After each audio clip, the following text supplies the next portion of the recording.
Benny Fife Audio Classics Jr. presents The Rocket Book, written by Peter Newell, narrated by Benjamin Fife.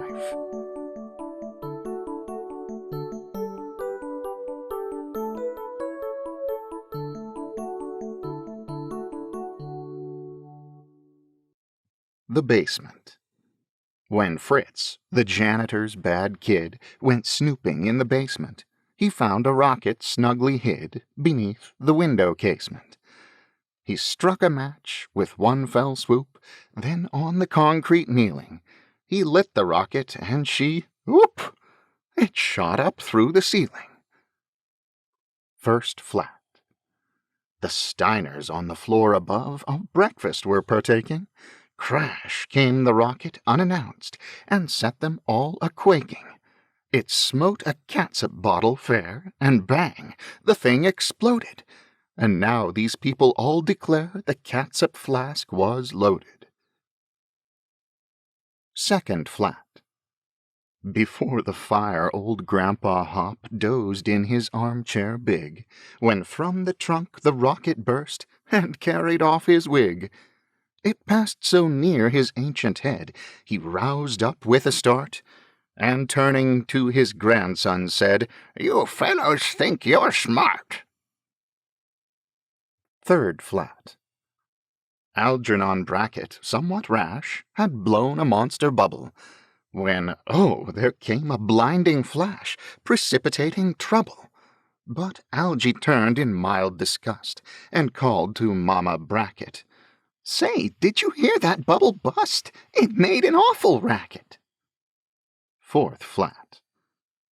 Joe Budd, who'd bought a potted plant, was dousing it with water. He fancied this would make it grow, and Joseph loved to potter. Then through the pot the rocket shot, and made the scene look sickly. "Well now," said Joe, "I never thought that plant would shoot so quickly." Fifth flat. Right here 'tis needful to remark that Dick and little son were playing with a Noah's Ark, and having loads of fun, when all at once that rocket stout up through the ark came blazing. The animals were tossed about, and did some stunts amazing. Sixth flat. A burglar on the next floor up the sideboard was exploring. The family with the brindled pup were still asleep and snoring. Just then up through the silverware the rocket thundered flaring. The burglar got a dreadful scare, then out the door went tearing. Seventh flat. Miss Mamie Briggs, with no mean skill, was playing Casey's Fling to her cousin Amos Gill, who liked that sort of thing. When suddenly the rocket hot, the old piano jumbled. It stopped that ragtime like a shot, then through the ceiling crumbled. Eighth flat. Up through the next floor on its way that rocket dread went tearing, where Winkle stood in bathrobe gay, a tepid bath preparing. The tub it punctured like a shot, and made a mighty splashing. The man was rooted to the spot. Then out the door went dashing. Ninth flat. Bob Brooks was puffing very hard his football to inflate, while round him stood his faithful guard, and they could hardly wait. Then came the rocket fierce and bright, and through the football rumbled. "You've got a pair of lungs all right," his staring playmates grumbled. 10th flat. The family dog, with frenzied mien, was chasing Fluff the mouser, when, poof, the rocket flashed between, and quite astonished Towser. Now if this dog had wit enough the English tongue to torture, he might have growled such silly stuff as, "Phew, that cat's a scorcher." 11th flat. While Carrie Cook sat with a book, the phonograph played sweetly. Then came the rocket, and it smashed that instrument completely. Fair Carrie promptly turned her head, attracted by the roar. "Dear me, I never heard," she said, "that record played before." 12th flat.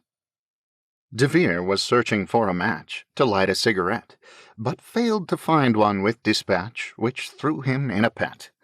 Just then, the rocket flared up bright before his face and crackled, supplying him the needed light.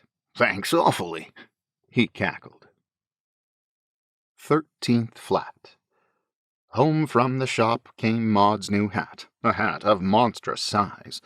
It almost filled the tiny flat before her ravished eyes, when shoo-oo-oo up through the box so proud the rocket flared and sputtered. "I said that hat was all too loud," her peevish husband muttered. 14th flat. Tom's pap had helped him start his train, and all would have been fine, had not the rocket raising cane blocked traffic on the line. It blew the engine into scrap, as in a fit of passion.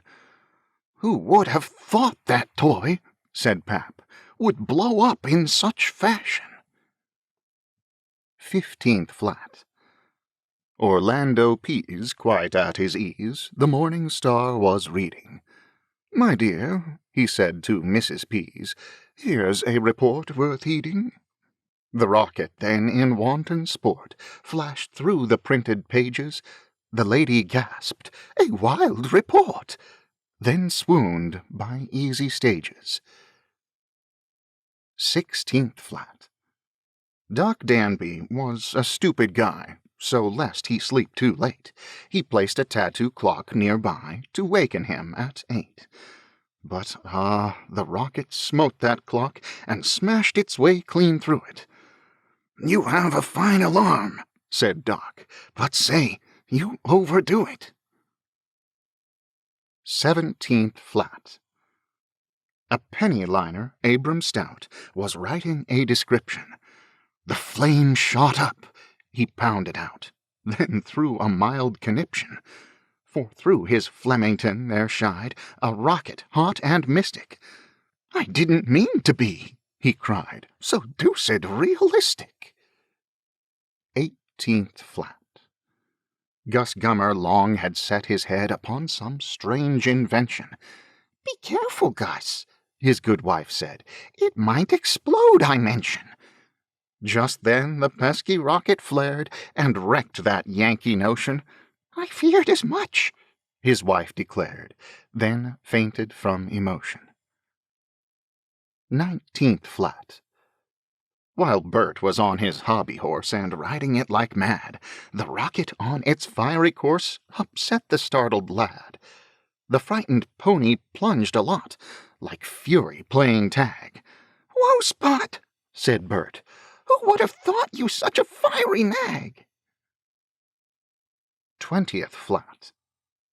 A taxidermist plied his trade upon a walrus head. It made him quite afraid to meet its stare so dread.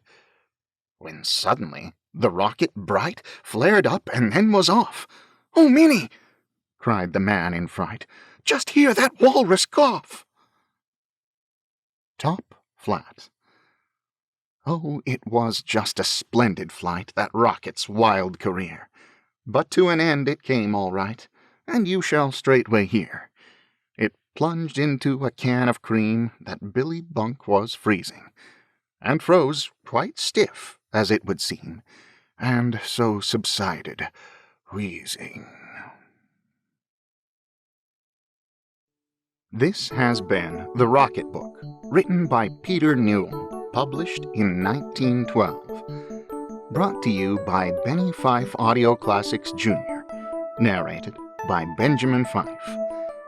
If you enjoyed this little book and video, like and subscribe, and hear more of my audiobooks at bennyfifeaudio.com.